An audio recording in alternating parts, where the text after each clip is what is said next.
La télé-réalité, ça fait parfois rêver, ça peut rapporter assez gros, mais ça peut aussi coûter très cher. Les télévisions françaises pourraient bientôt en faire l'amère expérience. D'anciens candidats ont en effet dénoncé un système pervers, des conditions de tournage inhumaines et surtout des cachets dérisoires. La justice pourrait bientôt leur donner raison. Reportage Peter Berny et Vanessa Goetlen.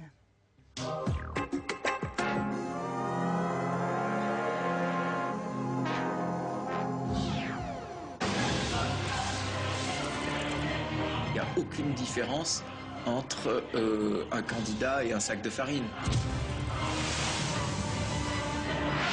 C'est pas du tout ce que j'avais signé. La tentation, c'est le Vietnam de l'amour. J'étais pas libre. Si je disais non, j'ai envie de faire ceci, bah non. C'est de la manipulation mentale pure et simple. Ils n'étaient pas là pour accomplir un travail, ils étaient là pour être eux-mêmes, vivre une expérience. Qu'est-ce que ça veut dire?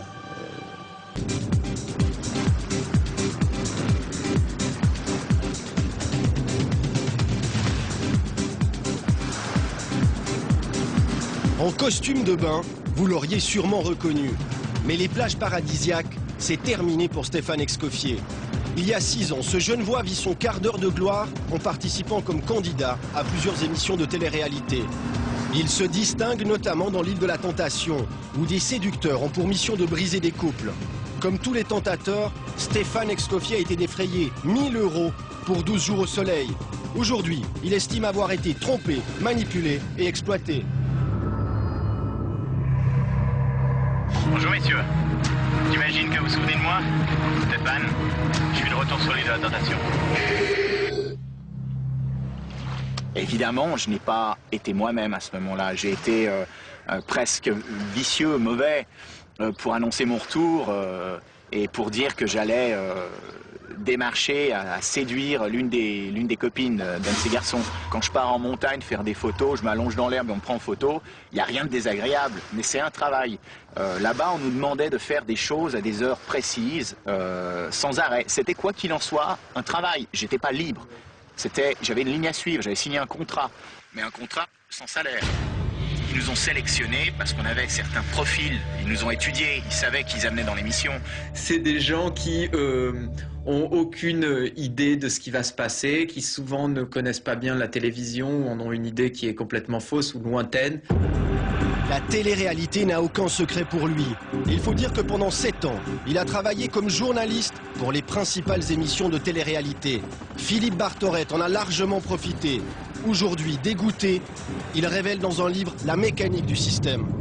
Clairement, le but d'un journaliste sur l'île de la Tentation, c'est de charcuter son candidat au maximum pour qu'il produise soit des larmes, soit des phrases complètement, absolument débiles, que tout le monde puisse se dire « il n'y a plus con que moi ». Sur l'île de la Tentation, c'est de la manipulation mentale pure et simple.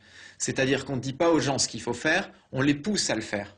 On les pousse à le faire par une mécanique, et cette mécanique-là, elle a été mise au point par une société américaine qui s'appelle Rocket Science Laboratories. Des psychologues sociaux ont travaillé sur le concept. Il s'agit de privation de sommeil, ils dorment jamais plus de 4 heures, ou très rarement. Beaucoup de soleil, c'est-à-dire tu es sur une île, les pays tropicaux, enfin on sait l'effet que ça produit, tu es crevé au bout d'une journée de 7 heures normalement. Or là, ils ont 2 journées de 7 heures, parce qu'ils font leur journée normale, et puis après, ils ont une soirée, donc ils se couchent jamais avant 2 ou 3 heures du matin. Donc de l'alcool, des interviews qui sont plutôt des interrogatoires qui durent des heures, plus les feux de camp le soir, où ils sont réinterviewés par la présentatrice, qui peuvent se terminer à 4 heures du matin. Donc c'est une machine de guerre, en fait, et tous se disent « moi je vais pouvoir m'en sortir, je serai meilleur que ces cons de l'année dernière », mais eux ils voient que ce qui est diffusé à la télé, ils voient pas toute la machine qu'il y a derrière. Comme eux, Roberto n'a rien vu venir. Mécanicien à Paris, il était parti avec sa petite amie de l'époque sur l'île en 2005. Aujourd'hui, il attaque TF1 en justice. Moi, j'ai été un petit peu, on va dire, manipulé, mais même pas un petit peu, complètement manipulé. J'étais manipulé du début jusqu'à la fin.